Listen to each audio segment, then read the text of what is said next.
बिस्मिल्लाहिर्रहमानिर्रहीम अस्सलामु अलैकुम रहमतुल्लाह। जीएचक्यू की जानिब से बिल्कुल एक नया मंसूबा सामने आया और ये जो नया मंसूबा है ये इसके ऊपर अमल दरामद बजट के बाद शुरू हो जाएगा। अब ये जो मंसूबा है ये किसी क़यामत से कम नहीं है मौजूदा गवर्नमेंट के ऊपर, मौजूदा हुकूमत के ऊपर, नून लीग और पीपल्स पार्टी के ऊपर, और ख़ास तौर पर शहबाज शरीफ और आसिफ अली जरदारी के ऊपर, क्योंकि दोनों जो इस वक्त पोजीशन है, जो इस वक्त शहबाज शरीफ के पास मौजूद है और आसिफ अली जरदारी के पास मौजूद है, दोनों पोजीशन फ़ारिग होने वाली हैं और दोनों के ऊपर इस्टेब्लिशमेंट ख़ुद आ रही है और अपना बंदा लेकर आ रही है और पूरा मंसूबा तैयार कर लिया गया है। देखिए, इनको जितना टाइम मिलना था, जितना इनको वक्त देना था, जितना इनको अल्टीमेटम देना था, जितना इनको जितनी ढील देनी थी वो सब कुछ करके देख लिया। तमाम की तमाम ऑप्शन जो इनकी फेवर में थी, इनके हक़ में थी, या जो ये फरमाइश करते थे कि हमें इतना टाइम दे दें, आप थोड़ा वक्त दे दें, इनकी जानिब से ही ये डिमांड बार बार आती थी कि हमें आप थोड़ा वक्त दे दें। शहबाज शरीफ हमेशा रब्ता करता था इस्टेब्लिशमेंट के साथ, कोई ना कोई मौका की बात करता था।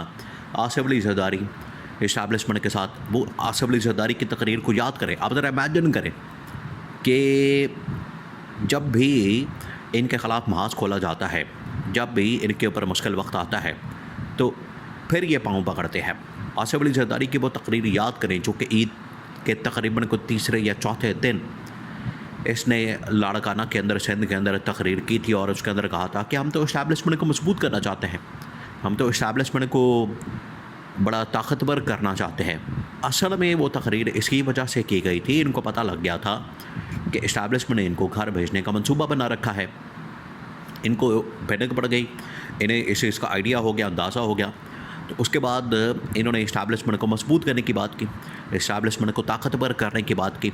अब मामला ये है कि ये तमाम की तमाम सूरत हाल को सामने रखते हुए शहबाज शरीफ और आसिफ अली जरदारी, जो मुल्क की सूरत हाल है, जो मुल्क की सियासी मुआशी सूरत हाल है, ये अपने बचाव के लिए, अपनी बचत करने के लिए, अपने आप को बचाने के लिए ये तरले करेंगे, मिन्नतें करेंगे, माफ़ी मांगेंगे और कहेंगे कि अब ठीक है, हम अच्छे बच्चे बन जाते हैं, हम अच्छे बच्चों की तरह काम करेंगे, हम जो आप कहेंगे उसके ऊपर अमल दरामद करेंगे, हम आपकी हर बात को मानेंगे, सुनेंगे, उसको तस्लीम करेंगे। इनकी जानिब से बार बार ये पैगाम दिया गया, लेकिन सिर्फ ऐसे काम नहीं होने वाला। देखिए, ये पिछले 2.5 साल, 3 साल, 4 साल इनको देख लिया, इनको तमाम की तमाम वो ऑप्शन दे के देख ली कि आपने इनको टाइम दे दिया, ढील दे दी, वक्त दे दिया, सब कुछ करके देख लिया। अब सिर्फ इसी से काम नहीं चलेगा। चले, आपने वक्ती तौर पर इनसे क्लरिकल काम ले लिया, एक क्लर्क के तौर पर इनको ऑपरेट किया कि जो इनसे काम करवाना है, जो इनसे आपने रियासती हुकूमती मशीनरी चलानी है, वो चला के देख ली। लेकिन नतीजा क्या निकला? देखिए, आखिरकार मामला आके ख़त्म होता है नतीजे के ऊपर, रिज़ल्ट के ऊपर। रिज़ल्ट क्या, नतीजा क्या? रिज़ल्ट ये है, नतीजा ये है कि ये मुकम्मल तौर पर कारकर्दगी दिखाने में, परफॉर्मेंस दिखाने में बिल्कुल नाकाम है। जब कारकर्दगी कोई नहीं, परफॉर्मेंस कोई नहीं, तो इनका अचार डालना है, इनको ला के ऊपर बिठा के करना क्या, इनसे निकालना क्या, इससे हासिल वसूल क्या होगा, इसकी वजह से इनको घर भेजने का फ़ैसला किया गया है और ये एक पूरा मंसूबा तैयार किया गया। देखिए, इस्टेब्लिशमेंट ने बहुत सारी मुलाकातें की और अब जो लास्ट एक मुलाकात हुई, ये आप समझे कि ये फ़ाइनल मुलाकात है और उसी के ज़रिए से ही फ़ाइनल पैगाम, ये फ़ाइनल पैगाम देने का मकसद क्या है? फ़ाइनल पैगाम देने का मकसद ये है कि ये लास्ट बजट आप अपना पेश करें, जो कि अब कौमी असम्बली के अंदर पेश कर दिया गया, उसको प्रेजेंट कर दिया गया। ये वाला महीना जो है, इसके ऊपर डिबेट होगी, बात होगी, इसके ऊपर डिस्कशन होगी, इसके ऊपर तकरीरें होंगी, बहस होगी और उसके बाद इसको पास कर लिया जाएगा, अप्रूव कर लिया जाएगा, फिर वो वक्त आ जाएगा। ये आप समझ लें कि बजट का जो वक्त है, इससे पहले जो ईद का वक्त था और उसके बाद अब ये जो बजट का वक्त है, देखिए, इनको इतना टाइम नहीं मिलना था। पीछे जो अमेरिका ईरान की जंग शुरू हो गई, उसकी वजह से इनको टाइम मिल गया, उसकी वजह से इनको थोड़ा सा वक्त मिल गया, अदरवाइज़ इनको इतना भी टाइम नहीं मिलना था।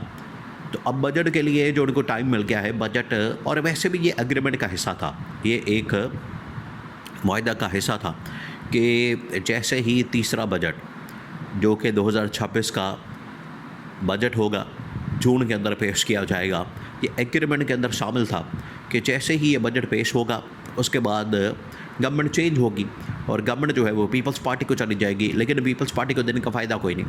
अब पीपल्स पार्टी को देना, नून लीग को देना एक ही बात है, इसके अंदर रत्ती बराबर भी फ़र्क नहीं, रत्ती बराबर भी कोई इसमें आप फ़र्क महसूस नहीं कर सकते। उसको देना, इनको देना, नून लीग को देना, पीपल्स पार्टी को देना, एक ही बात है। तो अगर आप इनके दरमियान, क्योंकि कारकर्दगी कोई नहीं, आपने पीपल्स पार्टी का दौर भी देखा है और आपने नून लीग का दौर भी देखा है, दोनों के दोनों मुकम्मल तौर पर नाकाम, मुकम्मल तौर पर एक बहुत बड़ा फेलियर के तौर पर सामने आते हैं। तो इसी वजह से दोनों को अब एक ही वक्त में बैक वक्त फ़ारिग करने का फ़ैसला किया गया। तो अब ये मंसूबा बन गया और मंसूबा बना है तो उसे जो अल्टीमेटम है इस गवर्नमेंट को पहुंचा दिया गया, इस हुकूमत को बता दिया गया, इनके नॉलेज में लाया गया है कि आपके लिए ये फ़ाइनल अल्टीमेटम है, आपके लिए ये फ़ाइनल कॉल है। तो ये फ़ाइनल कॉल इनको पहुंचा दी गई है, फ़ाइनल कॉल इनके पास आ गई है और फ़ाइनल कॉल के अंदर इनको ये पैगाम दिया गया कि आप अपना बोरिया बिस्तर गोल करें। ये जो बजट को पेश करना, बजट को पास करवाना, ये एक रस्मी सी कार्रवाई है, खानापुरी है। कौमी असम्बली के अंदर जाएगा, वहाँ पर वोटिंग होगी, सपोर्ट होगी, वहाँ पर वोट पड़ेंगे, तकरीरें होंगी, तमाम चीज़ें होंगी, अल्टीमेटली इसको पास कर लिया जाएगा, ये इनको कह दिया गया।